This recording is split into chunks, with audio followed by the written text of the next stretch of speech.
many young and dynamic people, and I must compliment this group, Young Professional Forum, where I know Aika, Soumya, Anisha, and so many of you are very actively involved and doing a great job. And it's really a pleasure. I mean, I always like to interact with, in Mumbai also, we do hold a lot of seminars with the young people and try to help them out in their career or in their work, basically, initially. And I am also seeing a lot of senior people on this seminar today. So it's a very nice sort of amalgamation of youth and experience. And I really wish all the best. Today's topic, I know, though it sounds simple, it's the most fundamental and very important topic. I'm sure Dr. Rashmi will do great justice to it. Well done and keep it up, all young professionals. Thank Thank you. you, sir. Thank you, sir. Now I hand over to Dr. Anisha. Please introduce Dr. Rasmi Sood, ma'am. Dr. Uh, Anisha? yes, yes. Yeah. I now take this opportunity to introduce our speaker for today, Dr. Rashmi Sood ma'am. She is a consultant in Sarvodaya Hospital Research Center, Faridabad, Delhi. She has more than 18 years of clinical and blood banking experience. She is a NABH assessor for blood bank and transfusion medicine. Her core interest lies in immunohematology, therapeutic donor apheresis and plasma exchange, also in stem cell and clinical transfusion, including PBM. She's been a reviewer in Transfusion Apheresis Science Journal, and she has authored more than 10 publications in various national and international journals. So I welcome you, ma'am. Please start with your presentation. Just few words before we start with the presentation. Shortly, I will share the link for the certificate which will be distributed post this webinar to all the participants. Kindly fill up the certificate on the link and then we can share it. I'll just share it in a while. And everybody is requested to please keep themselves mute during the presentation. Thank you. We'll just start shortly with Rashmi. Ma'am, kindly unmute yourself and I'll just share the screen.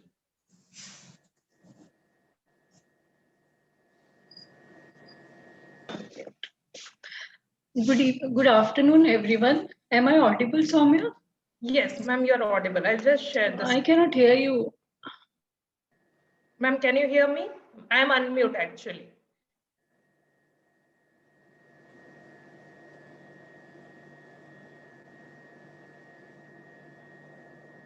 Ma'am, can you hear me? Yeah, now you are. Now I can hear you. Yes.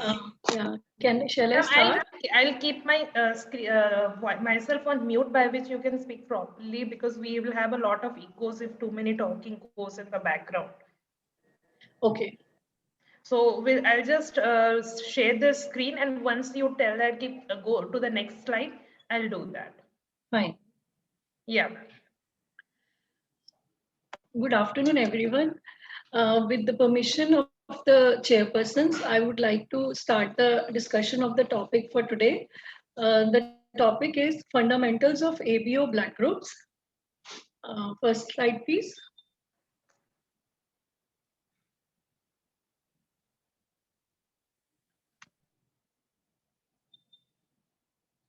Next, please.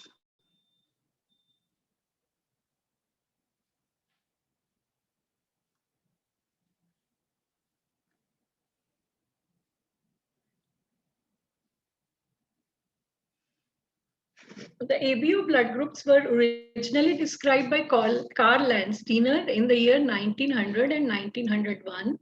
As we all know, they remain the most important blood group system of transfusion medicine till date. Each blood group system has, of course, antigens and antibodies, and so has the ABO blood group. In the ABO blood group,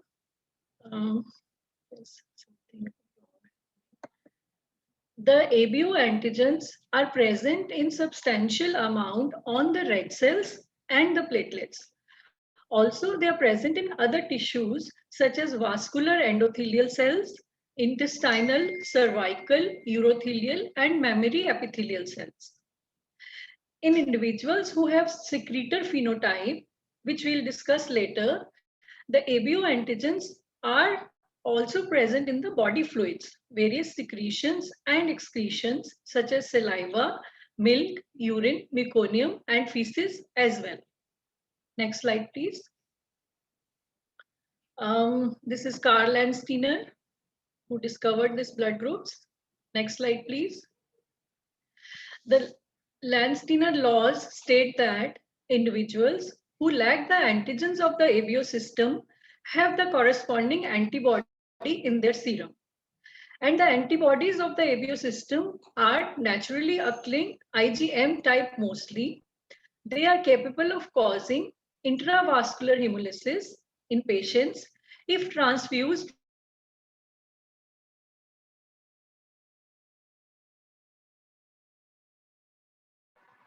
Ma'am, there is a technical glitch. I think we can't hear you.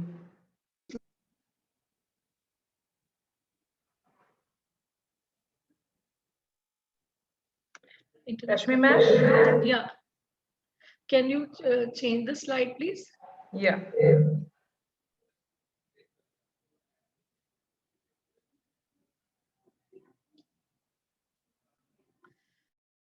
Yeah, this is the pictorial depiction. It's more of an imaginative description of how the surface of the red cells, in fact, bears these antigens A, B, AB, or no antigen, depending on the blood group. Now, the basic genetics and biochemistry behind the ABO system. The ABO system follows the Mendelian law of inheritance. We all know from our past education the 3 laws of Mendelian laws of inheritance. The locus of the ABO gene, Soumya, the last slide, please. The locus of the ABO gene is on chromosome 9. It is occupied by one of the 3 major allelic genes, that is A, B, or O. There is a gene responsible for the specificity of one's ABO blood group. Another gene playing an important role in the determination of the ABO system is the H gene, which has its locus on the chromosome 19. Now, each person has 1 pair of chromosomes, one of which is inherited from each parent. Next slide, Soumya. This is a pictorial depiction of the codominant and recessive kind of inheritance, in which the factor which is codominant is always depicted as the phenotype over the recessive factor.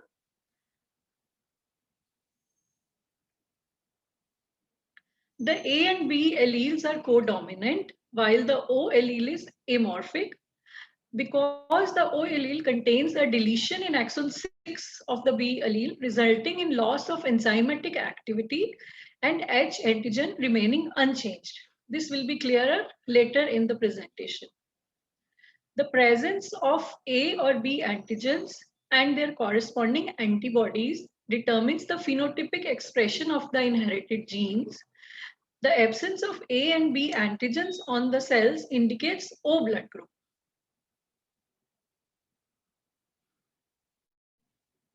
Next slide, please.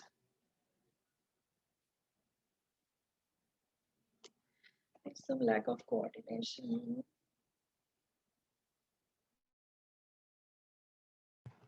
Ma'am, you have reached the next slide.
Ma'am, we can't hear you. Rashmi ma'am? There is some technical glitch again.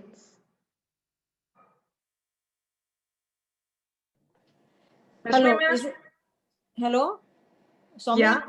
Yes. Is it not possible for her to run her own slides?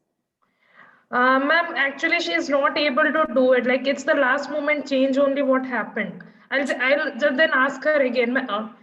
बस इसमें coordination में problem होगा ना? हाँ ma'am, just 1 second. Rashmi ma'am, can you hear me at least? I think it has hanged somewhere. I'll just give her a call, sir.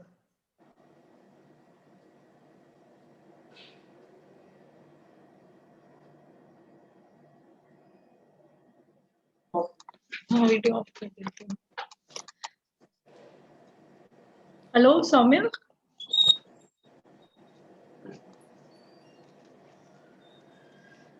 Ma'am, I'll just mail you the PPT. Can you do it from your end? It will be easy for you to run it from your side.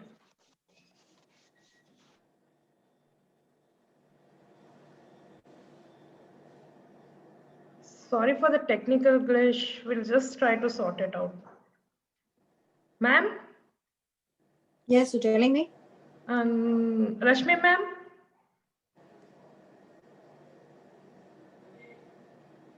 Okay, no, she is changing her spot.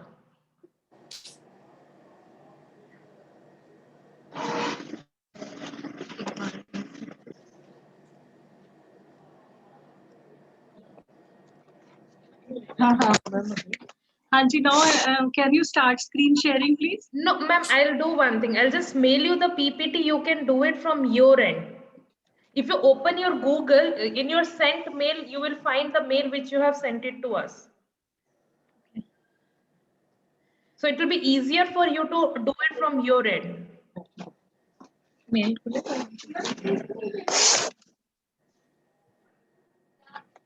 Just give me 2 minutes. Yeah, ma'am.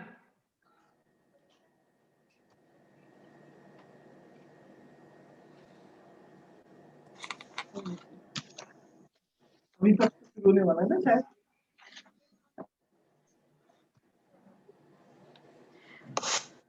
One more announcement for all the participants of the webinar. If you have any questions during the session, please put it in the chat box, by which at the end of the session, we can take up the questions. And the link for the webinar is already shared for the certificate. Please fill it out for the certificate. Thank you. Ma'am, did you get your, Rashmi ma'am, did you get your slides?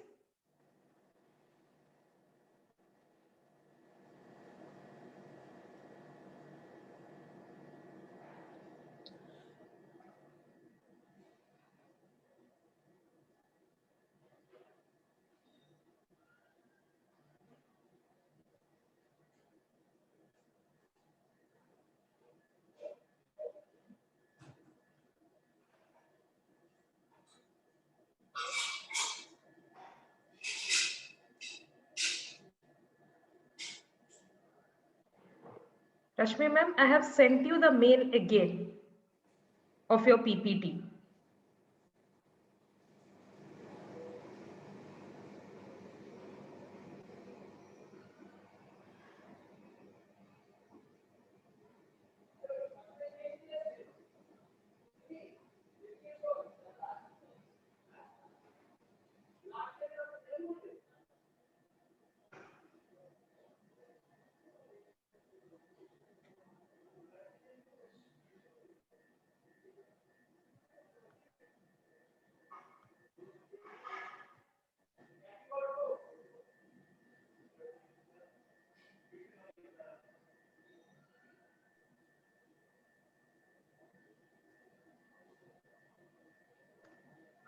Rashmi ma'am?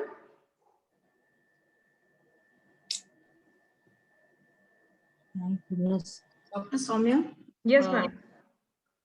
Dr. Soumya, Anisha here. Yeah. So if you want, if she's unable to, can we start sharing the screen from your end and continue? Yeah, okay. Where, I'll do that. I mean, spending a lot of time now. Yes.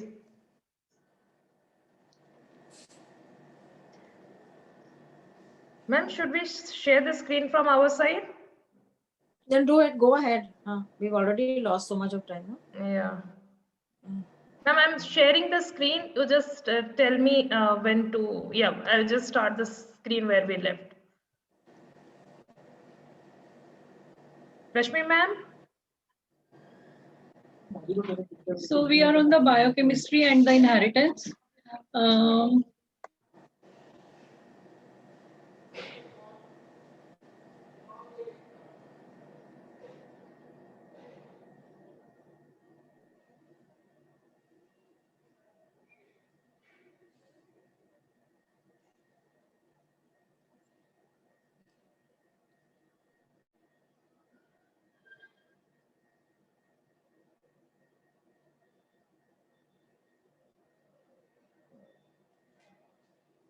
Specific sugars in a specific sequence and anomeric linkage, that is alpha linkage or beta linkage, to the growing oligosaccharide chains on the glycolipids and glycoproteins. This is a pictorial presentation of what actually is the biochemistry behind the blood groups. As we can see, there is a galactose molecule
Rashmi ma'am.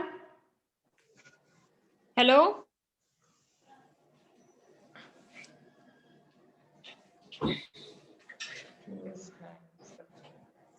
Hello, Dr. Rashmi ma'am is there? Hello. Rashmi ma'am is there? Yeah, hello. Rashmi ma'am is there? Hello. Hello. Rashmi ma'am is there?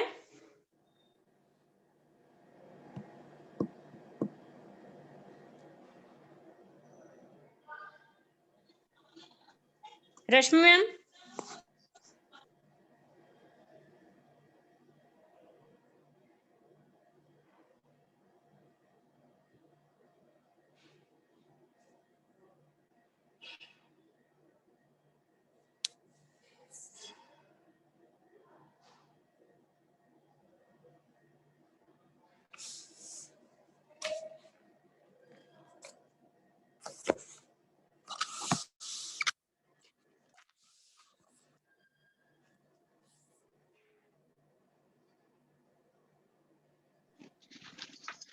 Dr. Rashmi ma'am, can you use somebody else's device?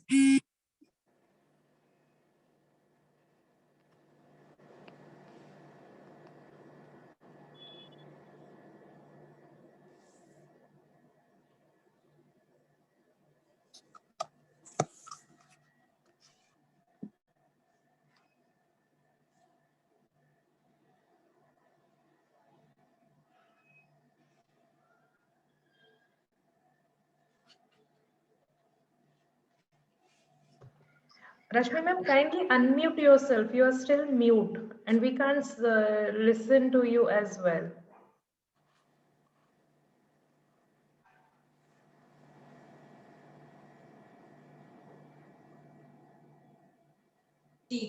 Hello, Soumya. Yes. Yeah, and Trupti, please tell Dr. Trupti. हाँ वो doctor रश्मि ma'am को phone करो या फिर message करो ना।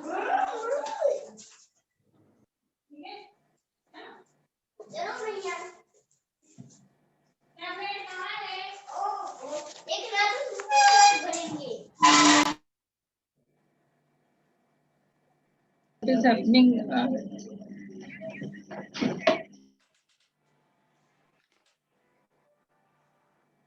Hello? Yes? Go.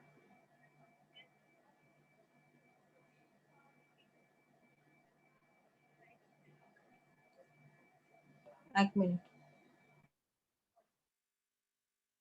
Yeah, we'll just take a trial, ma'am. Ma'am, please speak on Zoom as well.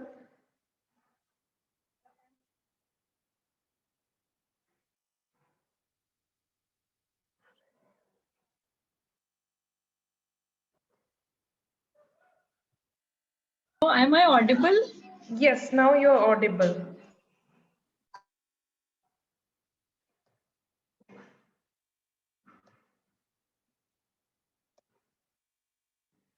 Can you see the screen? Dr. Rashmi?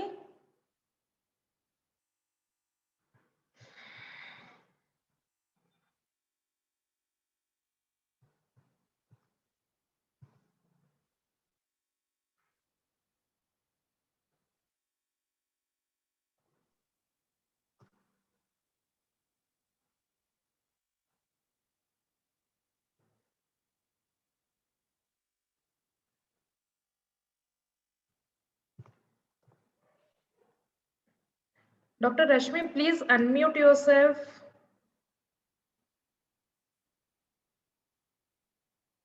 Yes.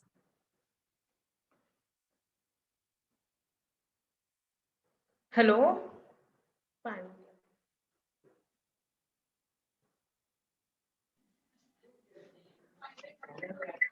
Hello.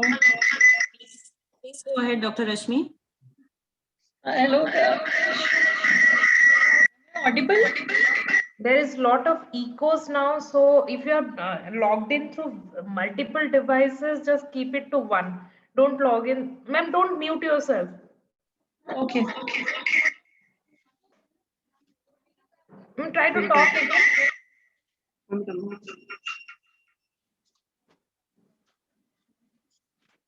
Yeah, अभी आप start कर दीजिए please.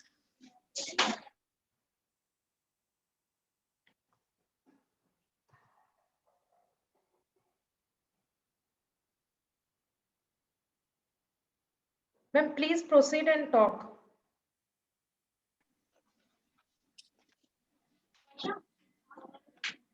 Yeah.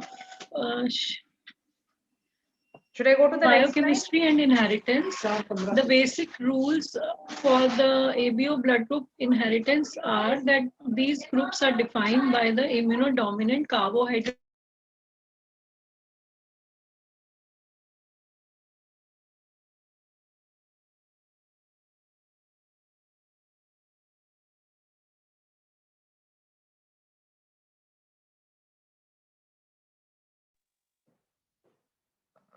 Guys, can you hear ma'am? And Dr. Anisha or Dr. Trupti, kindly reply. Oh, she's not audible now. Hello? Yeah, you are muted. Yeah, please go ahead, Dr. Rashmi ma'am. Please go ahead. These enzymes reside mainly in the Golgi apparatus and are responsible for adding specific sugars in a specific sequence and anomeric linkage, that is the alpha linkage or the beta linkage, to the growing oligosaccharide chains on the glycolipids and the glycoproteins. The next slide, please.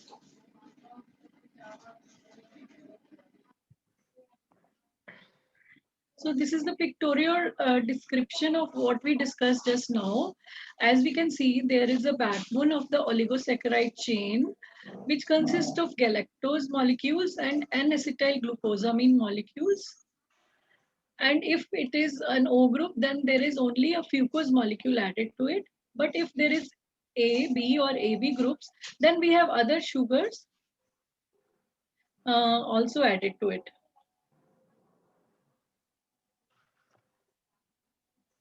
Next slide, please. So the basic precursor substance has short chain of sugars, that is oligosaccharides. There are 4 types of precursor chains. That is type 1, type 2, type 3, and type 4. They differ in the manner in which the terminal galactose joins the subterminal and acetyl glucosamines. That is whether there is a 1:3 linkage or 1:4 linkage. In type 1 chain, the carbon 1 of galactose is linked to carbon 3 of N-acetyl glucosamine. In type 2 oligosaccharide chain, the carbon 1 of galactose is linked to carbon 4 of N-acetyl glucosamine.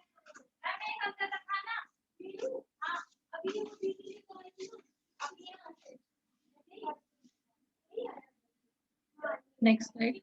So this is the pictorial description of what we were talking. We have the oligosaccharide chain defining the ABO antigens over the red cell membrane. Next slide, please. This is again a different picture. So we can see the different type of molecules. It includes glucose, galactose, N-acetyl glucosamine, galactose again, and to the galactose at one end is fucose attached, and to other end is either N-acetyl galactosamine attached or is attached the galactose molecule. So this area is the area which differentiates both these chains.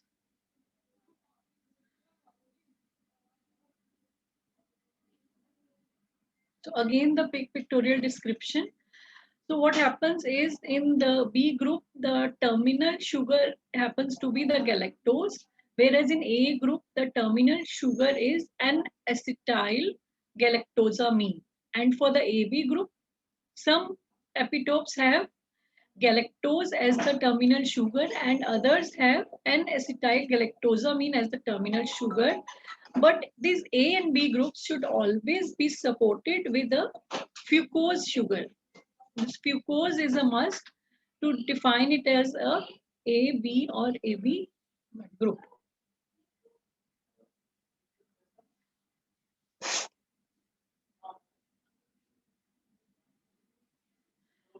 So in fact, there are 2 genes which are responsible for the blood groups. There is one ABO gene, as we all discussed, on the 9 chromosome, and there is another fucosyltransferase gene on the chromosome 19. This fucosyltransferase gene is type 2 in the secreting cells and it is type 1 in the red cells. And in fact, these secreting cells also make the AB antigens, which get attached later to the red cell membrane. So some of the antigens on the red cell membrane are derived in the secretors, of course, from the secreting cells.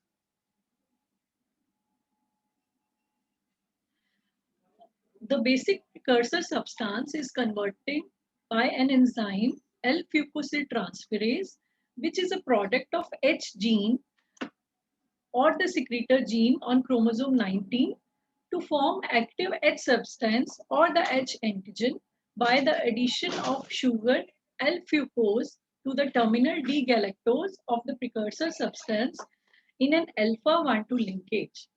This H antigen is defined by the terminal disaccharide fucose, as 2 different fucosyltransferase enzymes are capable of synthesizing this H substance or the H antigen.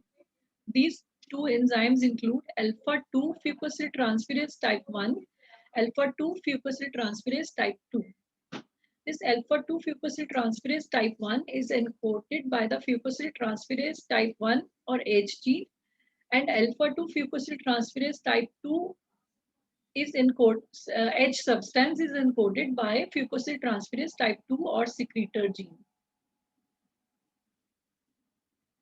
The fucosyltransferase type 1 enzyme preferentially adds fucosyl to type 2 oligosaccharide chain on the red cell glycoprotein and glycolipids to form H type 2 substance. In contrast, the fucosyltransferase type 2 encoded enzyme preferentially adds fucosyl to type 1 oligosaccharide chain needed to form H type 1 or the Lewis B antigen in the secretions. Hence, secretion of type 1 chain ABH antigens in saliva and other fluids requires a functional fucosyl-transferase 2 secretor gene, and the type 1 chain ABH antigen present on the red cells are in fact passively adsorbed from circulating glycolipid antigens present in the plasma. Only the type 2 chains are the original chains. The H substance is then converted by the specific transferases, namely N-acetyl galactosamine transferase and D-galactosyl transferase, which are the products of A and B gene respectively, to A and B antigens by the attachment of N-acetyl galactosamine and D-galactose respectively to the H substance.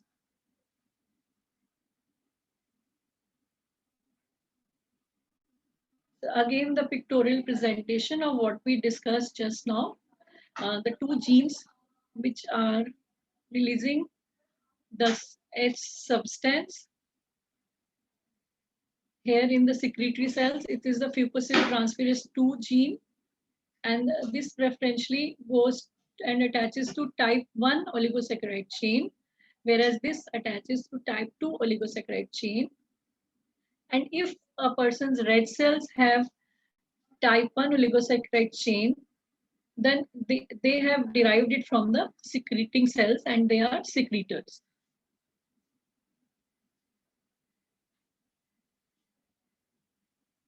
Important point is that the expression of A and B genes seems to be dependent on the H gene. Most individuals are homozygous for the H gene since its allele H is an amorphic gene. The heterozygous HH cannot be recognized serologically. The O gene is an amorph, that is, it has no gene product, and the O cells contain only H substance. In the blood groups A and B, some H substance remains unconverted. Thus, A and B cells normally contains some H substance in addition to A and B antigens. Now, revising all what we have discussed till now, the ABH antigens which are attached on the glycosphingolipids or glycoproteins of the red cell membrane and synthesized by the red cell precursors are primarily formed on the backbone precursor type 2 chains. And the ABH antigens attached on the plasma glycosphingolipids and salivary mucins are formed on the backbone of the precursor type 1 chains.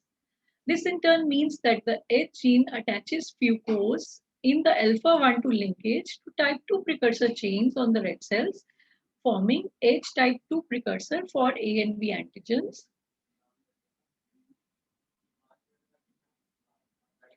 And the secretor gene attaches fucose in the alpha 1 2 linkage to type 1 precursor chains in the saliva, in the plasma, and other secretions, forming H type 1 substance.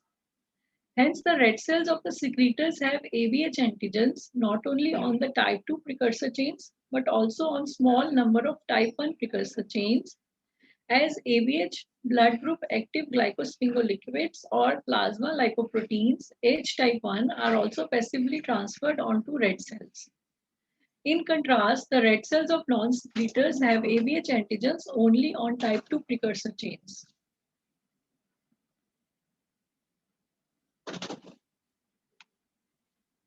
Variations in the H gene, secretor gene, and their associated phenotypes.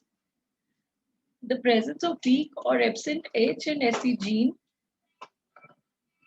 are associated with non-secretors, Bombay phenotype, para-Bombay phenotype, Lewis A plus B phenotype.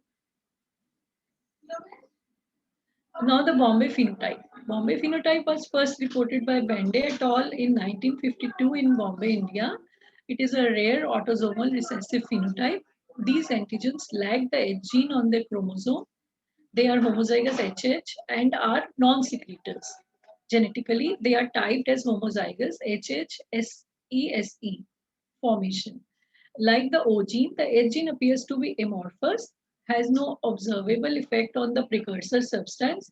There is complete absence of H type 1 and H type 2 chains.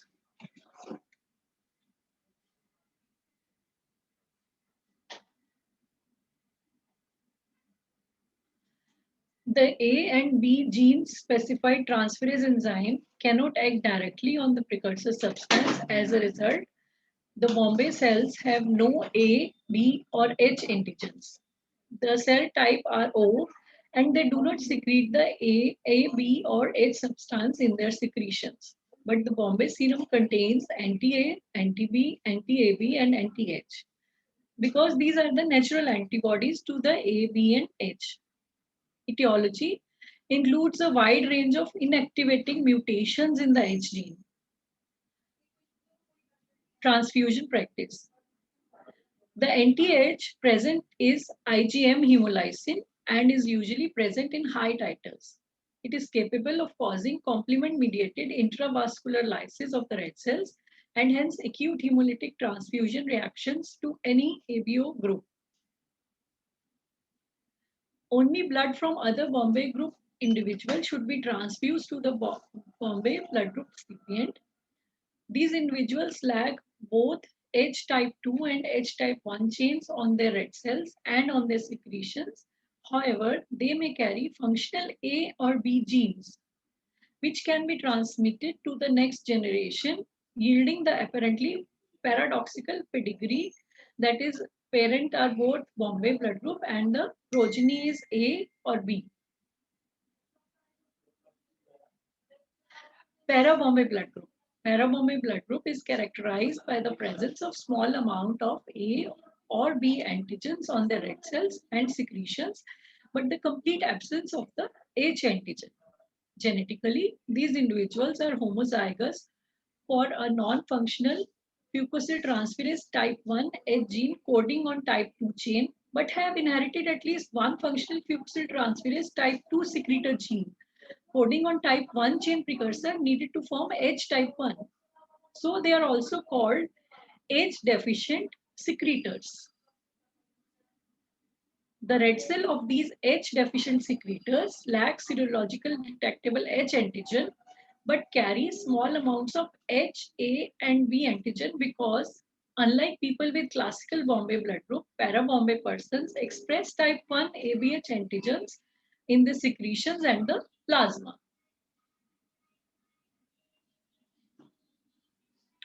The type 1 A and the B antigens in the plasma are then passively adsorbed onto the red cells, resulting in weak A or B antigen expression. Now the lab test to detect para-Bombay blood group, it occurs in O group individuals.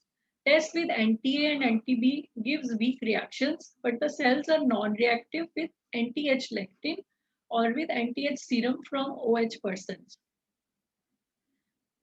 Transfusion practice, the serum of para-Bombay A and B people contains anti-H and anti-H1 in addition to the expected anti-A and anti-B, but the anti-H is typically weaker and is less clinically significant.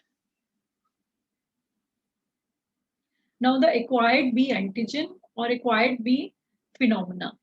It is a transient serological discrepancy in group A individuals that causes red cell grouping discrepancy.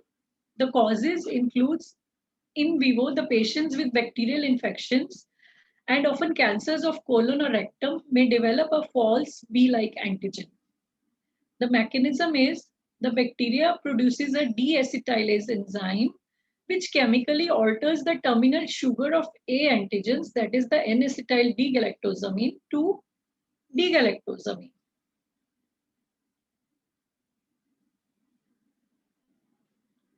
In vivo, only A group people can develop an acquired B antigen. This condition is transient and disappears when the infection is cured. In vitro, it has been observed that the blood specimens can get an acquired B-like antigen if they are bacterially contaminated. This is because the membrane of some bacteria, that is E. coli and Pemphigus vulgaris, have determinants which are chemically similar to the B antigen. The anti-B antisera is actually reacting with the bacterial antigens which have attached to the red cells. In vitro, both group O and group A cells can acquire the B-like antigen. Most acquired B phenomena happens in vivo only. The reaction pattern, reactions with anti-B are weak than expected, that is +1 and +2. These patients' autocontrol is, however, negative, even though anti-B is present in them. Resolution, check the past records of the case. The patient is a known group A or not. Hello. Check the diagnosis for any bacterial infection with or without cancer of colon or rectum. Retype the red cells with different monoclonal anti-B reagent. Acidifies to a pH of 6. Do autocontrol. It should give a negative result. ABO genotyping and molecular blood grouping may be useful. Monoclonal anti-B reagents that recognize acquired B should not be used in clinical practice. Now the ABO subgroups. ABO subgroups are phenotypes that differ in the amount of A and B antigen carried on the red cells and present in the secretions. Clinically, most common subgroups of group A are A1 and A2. A1 is present in approximately 80% of the population. It has 5 times more A antigen epitopes per red cell compared to the A2. It is strongly agglutinated by anti-A1, that is lectin dolichos biflorus.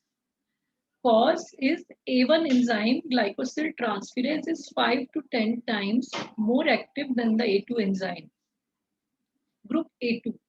It is present in approximately 20% of the population, has less A antigen epitopes per red cell. It is not agglutinated by the lectin anti-A1. But since A2 phenotype reflects insufficient conversion of H to A antigen,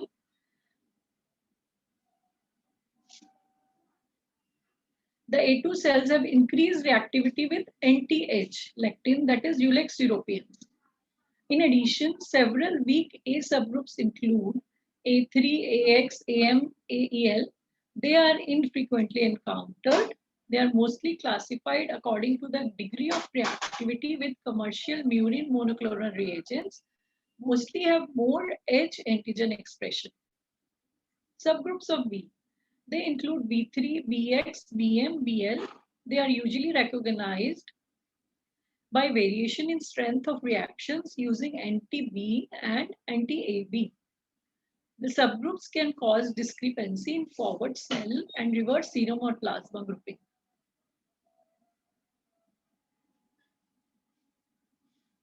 Now, the serological classification of weak A and weak B subgroups is based on the following criteria.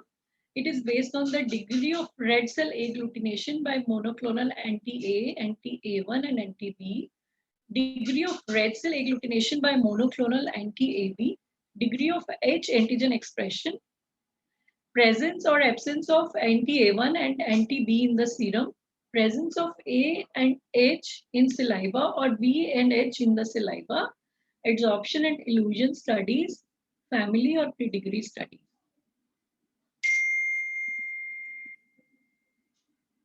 The antibodies of the ABO blood group system, they include anti-A and anti-B. These antibodies are IgM in the predominant isotype form in group A and group B individuals, although small quantities of IgG type can also be detected. In group O serum, however, IgG type is the major isotype of anti-A and anti-B. Both IgM and IgG, anti-A and anti-B preferentially agglutinate red cells at room temperature, that is 20 to 24 degrees or cooler. Both can efficiently activate complement at 37 degrees centigrade. Anti-AB. AB has been recognized by ISBT as the third antigen of the ABO system. Serum from group O individuals, in addition to anti-A and anti-B antibody, also contains anti-AB antibody, which is reactive with both A and B cells as it recognizes a common epitope shared by A and B antigens. Saliva containing secreted A and B substance can inhibit the activity of anti-AB against both A and B red cells. Anti-A1. A1 antigen has been recognized as the fourth antigen of the ABO system by the ISBT. Anti-A1 is present as an allo antibody in the serum of 1 to 8% of the A2 people Anti-A1 is also present as an allo antibody in the serum of 22% of A2 people. May be present in sera of people with other weak A subgroups. Group O serum contains a mixture of anti-A and anti-A1. Anti-A1 is usually of IgM isotype, reacting best at room temperature or below. Anti-A1 is clinically significant if reactivity is observed at 37 degrees centigrade. Group A2 patients with anti-A1 reactive at 37 degrees centigrade should be transfused only with group A2 and group O cells. This is the significance of this antibody. Anti-A1 can also cause ABO discrepancies during routine testing and lead to incompatible crossmatch with A1 and A1B red cells. Now, the few lines about the ABO discrepancies. ABO discrepancies happen when the red cells tests do not agree with those of the serum test. That is, there is unexpected positive and negative results may arise from intrinsic problems with either red cells or the serum or from some technical errors in performing the test. Discrepancy means interpretation of result must be delayed until the discrepancy is resolved. Sufficient pre-transfusion patient blood samples should be obtained. To solve the discrepancy, categories of ABO blood group discrepancies include weak or missing red cell reactivity, weak or missing serum reactivity, extra red cell reactivity, extra serum reactivity, mixed field red cell reactivity. Preliminary steps in resolution of ABO discrepancies. These may be commonly applied in all the ABO discrepancies. Check all the labels and records. Obtain fresh and sufficient sample of the patient. Check patient records for history of transfusion, drug intake for the disease and the diagnosis. Check the equipment and reagent for quality control. Repeat testing with a new reagent. Use supplementary reagents like anti-A1, anti-H, and cells like A2, O cells, and autocontrol cells. Now, the few lines on the methods for ABO blood grouping. They include slide and tile method, tube method, microplate method, ID microtyping system, solid phase red cell adherence assay, molecular blood groups, which includes DNA microarrays, mass spectrometry, Tachman allelic discrimination, and PCR-based methods. Thank you.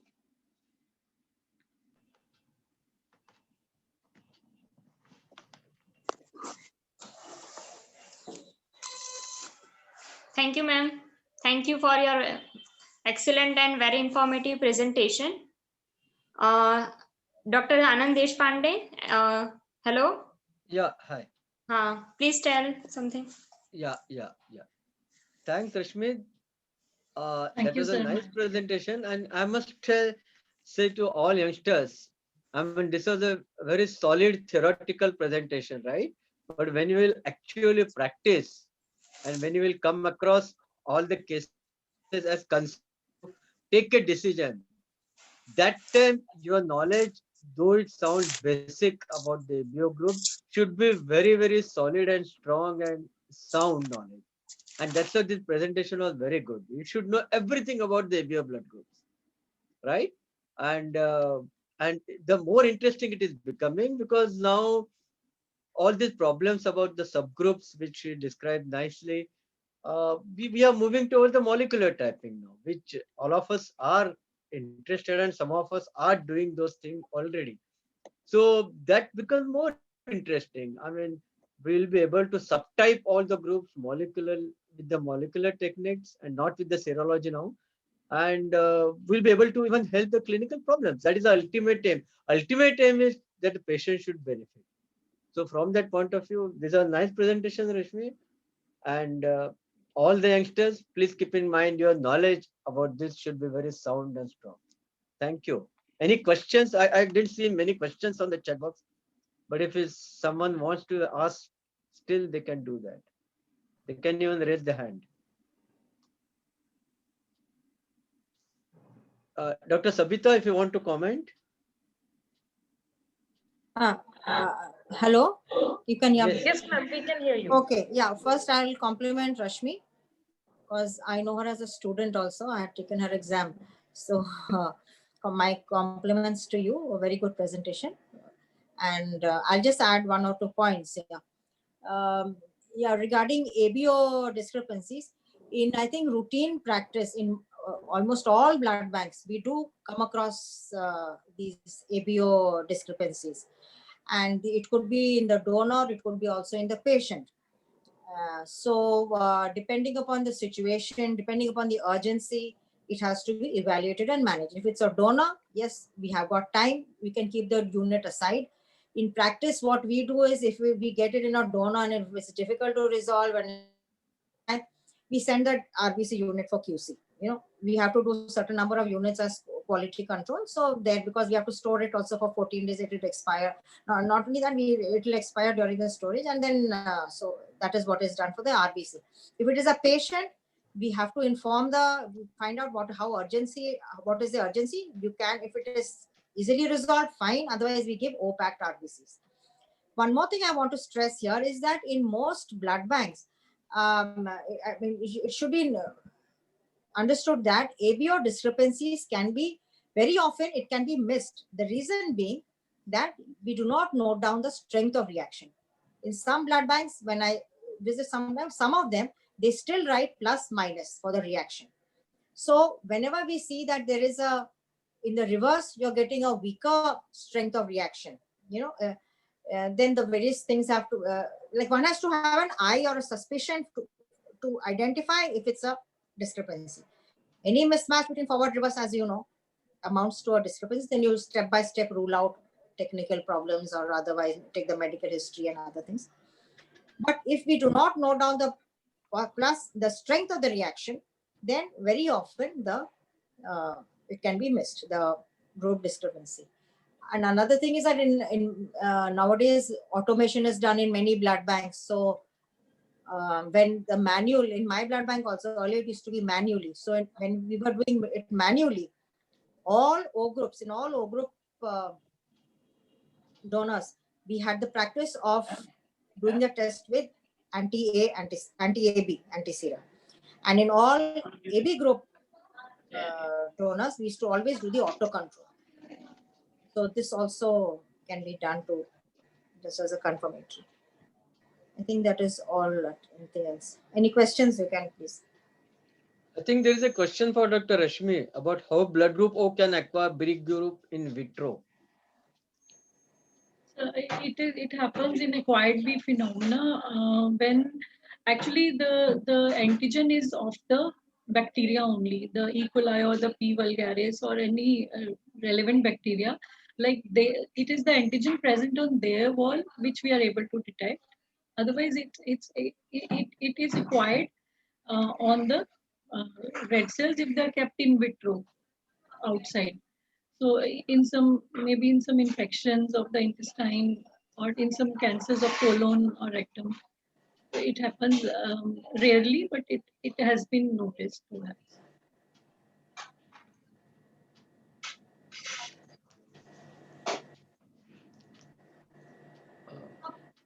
It's not the O cell which is acquiring the B antigen. It is the antigen present on the bacterial cell wall, which behaves like B, and it reacts with anti-B also.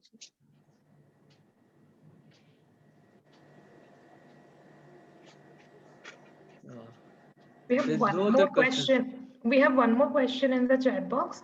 What is the clinical significance of secretor status? Clinical significance of secretor status comes in, for example, in the para-Bombay blood group.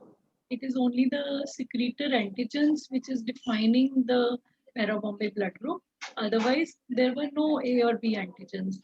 So basically, it is the group of antigens which are happening separately from the 9 chromosome detection, as we all read today, as I discussed. So it is like the secretor status is determined by chromosome 19, which has its own H substance being manufactured, and the antigens related to the secretor substance, they are present in the fluids, in the saliva, in the sweat, in the even the tears, in the urine, in the feces, in the milk. So it is a different chain of antigens which are happening by the side with the regular ABO antigens. So mostly 80% of the population has been noted to be secretors, and only 20% among the Europeans and the Caucasians are non-secretors. Can I just Rashmi, there is interrupt? another question on, sorry. No, can I just interrupt here? Oh, The sure. significance of the secretor status as such in clinical practices, it is only of academic interest. Academic. When we have a discrepancy which needs to be resolved, then one gets into doing the various tests. One of them could be to determine the secretor status. The other significance of the secretor status would be in forensic studies, when for various reasons you do not have a blood sample or the red cells are not available or whatever, then you might have to resort to doing the secretor status and other things. This is my opinion. We have one more question for ma'am. What is the reason for decreased antigen expression in the leukemia patient?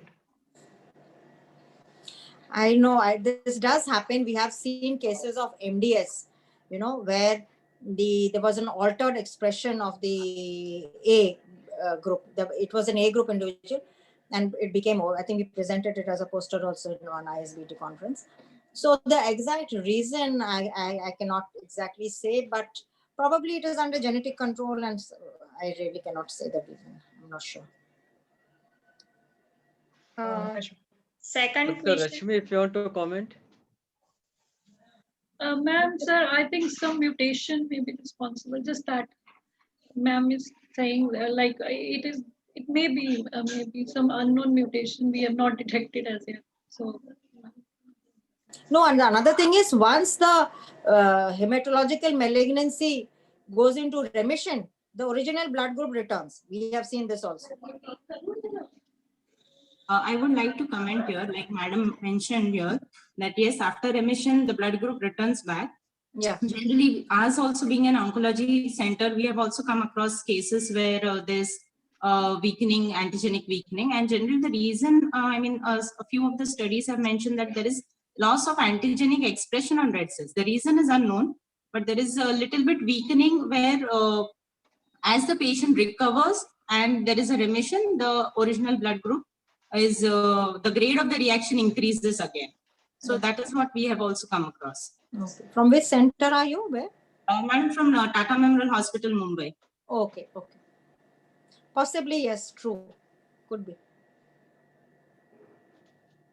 Would you like to give your inputs into the question? No, it's okay. We can go to next question. What is the possibility of making universal O negative blood in laboratories? Dr. Rashmi, if you can comment, then I can comment on that. Till now, it is not feasible to make the universal O negative group because. Dr. Rashmi? I can comment on that, Rashmi. This is like the universal blood group, because I am involved in this project with IIT Mumbai, and the only problem is making it on a large amount. We have been able to do it in a test tube, to be very honest. So what we need basically are the enzymes to break those sugars which you mentioned, and galactosamine and the galactose sugars. So we need some enzyme to break that so that it becomes O group. Okay, getting that enzyme is the problem, because those enzymes are available even commercially, but they're exorbitantly, you can say, expensive. For example, in doing it in a test tube also, we need some thousands of rupees for that 1 ml of enzyme. So it's damn expensive. So it's not possible. But people have been using hybridoma techniques to produce this. So it's not far away. Days are not far away when we'll be able to convert it. Now that we can do it in a test tube, say 2 ml blood, hopefully in future it can be done. It's already being tried. There are what I can say, documents references to that in the literature also. So the That is blood the bankers next would be left without any work then. Absolutely. That is what they are saying. Everything will be automated Yes. from the collection of blood till the components are No made. We don't cross-matching need a required. technological person. Everything will be automated, and even blood, all will be of O group, basically. That is the future. Maybe the next generation or the generation after that. Another question is, what are the transfusion practices in acquired B antigen? The Dr. acquired Rashmi? B, yeah, the acquired B antigen is anyways a temporary phenomena. And for that, we need to give O compatible matched blood. The one which matches the A and the B antigen both. So True. until the B antigen is there, so we can solve it by using the O blood groups, O red cells.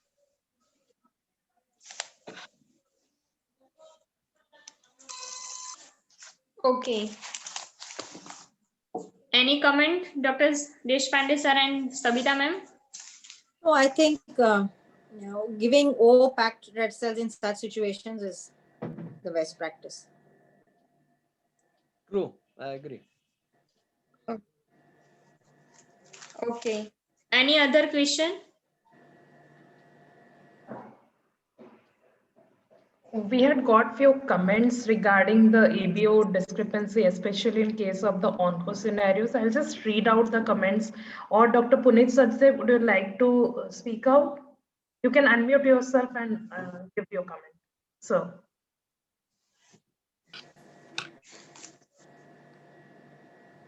okay, I'll just read it out.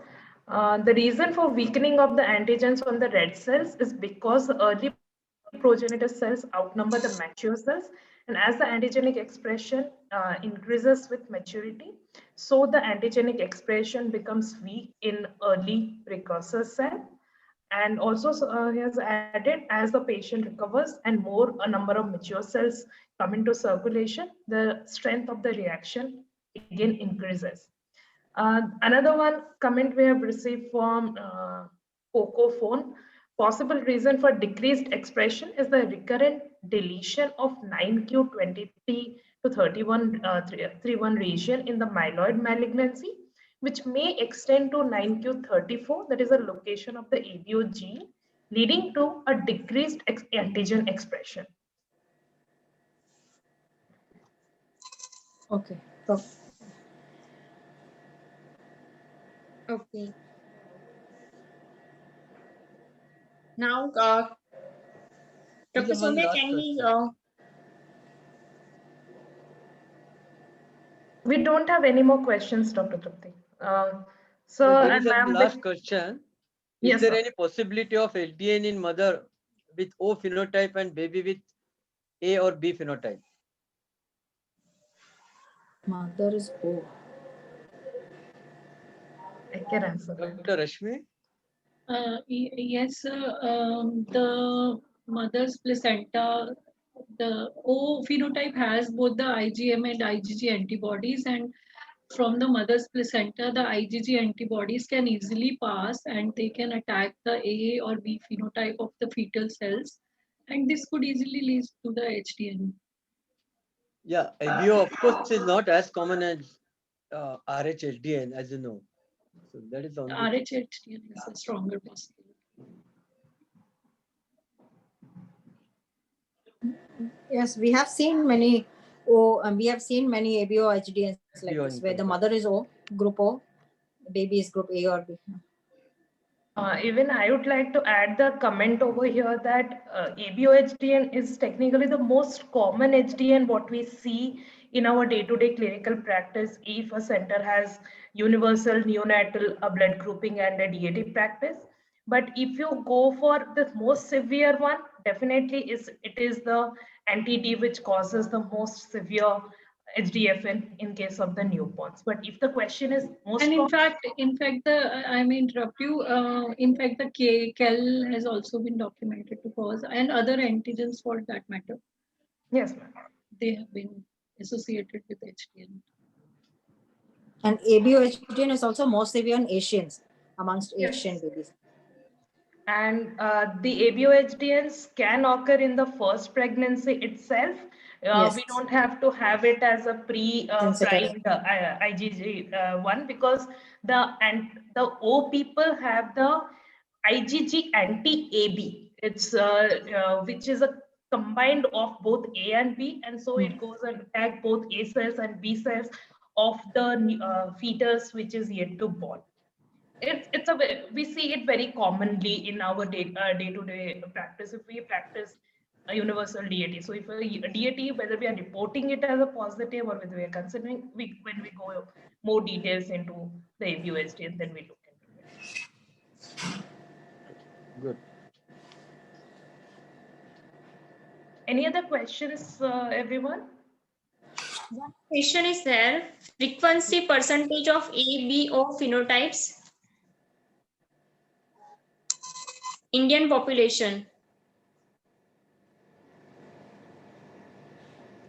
Hello?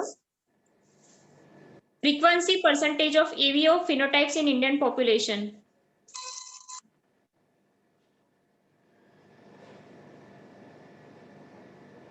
Rashmi ma'am? Dr.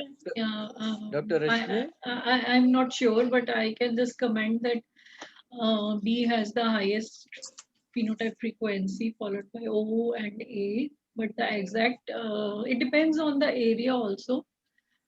But I think really in don't have the Indian- figures with me, the frequency figures. Amongst within India itself, also there is a variation from north south. I think in north, B is the commonest, whereas down south, I think it's O, which is more common. I think across India, if you take average, it is around 45-46% for B. That is somewhere in that range. If you take an average across India, B should be around 40 to 45%, followed by O, A, and of course AB. Yes, and again in Western countries, it is the O and A which is more common. Absolutely. In Middle East, it is, I think, O which is most O common. is common. Yeah. So there is variation across the world as such.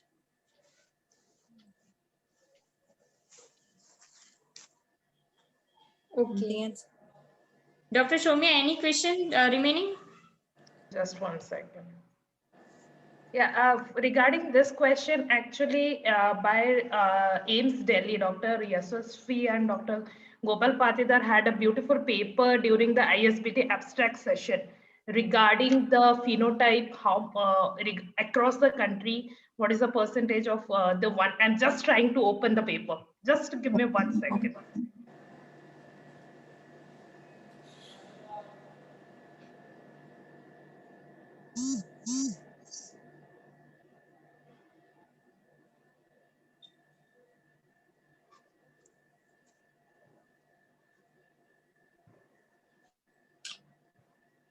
Yes, got it. So the answer for the question will be for A, the Indian distribution is 23.16%, and for B, it is 34.10. For O, it is 34.56, and for AB, it is 8.18%. And for this, they have carried out the study, like taking all the papers published across the country, which included 112 papers from 23 states of the country. So from that only I gave this data. Very interesting. Yeah, thank you. And have they given separately what was it for north and south? No, ma'am, it was just the overall percentage. I just read it on the ISBT Vox abstracts this year. Okay. Thank you. Any other questions, participants? I think no questions.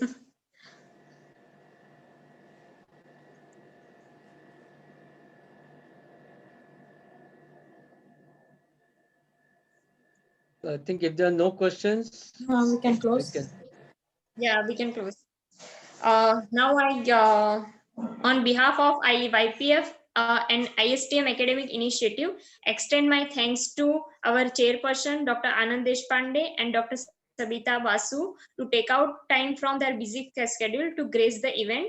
I also thanks to our speaker, Dr. Rashmi Sood, for excellent and informative presentation. I thanks to all attendees for their presence and making our event very successful. On behalf of YPF, I thanks to all participants. Thank you so much. Thank you. Before we wind, a few more announcements. The recording of this presentation will be available on the YouTube YPF platform. Do please subscribe to the channel by which you can see all the upcoming sessions what we have so for you guys. And also the Facebook page for the YPF platform. And the certificates will be sent out to you tomorrow for attending this session. Thank you all. And we have upcoming free paper session for the 3rd Feb. And subsequently, we have webinar on 10th Feb on ABO discrepancies. Thank you everyone for your time. Thank you very much, Thank you. Soumya, Trupti, and Anisha for doing it a good job. Keep Thank it you, up. sir. Thanks. Thank you, sir. Thank you. all. Thank you. Yeah, I'm ending it. Yeah, thank you everyone. Thank you, Thank you so Dr. Tripti much. and Dr. Soumya.